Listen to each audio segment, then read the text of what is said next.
નમસ્કાર. નીતિન પટેલનો ચોંકાવનારો ખુલાસો. કોંગ્રેસ આપના ગઠબંધન પર નીતિન પટેલનો કટાક્ષ.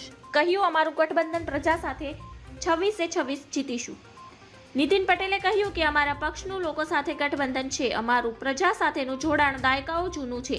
ભાજપ અને ગુજરાતની પ્રજા એકબીજા સાથે સંકળાયેલા છે.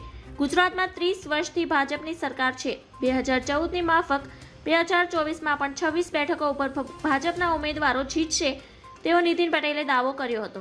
પૂર્વ નાયબ મુખ્યમંત્રી નીતિન પટેલે પરિવાર સાથે સાળંગપુર કષ્ટભજન હનુમાન દાદાના દર્શન કર્યા હતા. લોકસભા ચૂંટણી લઈને આપ અને કોંગ્રેસે ગુજરાતમાં કરેલા ગઠબંધનને લઈ નીતિન પટેલે તીખી પ્રતિક્રિયા આપી હતી.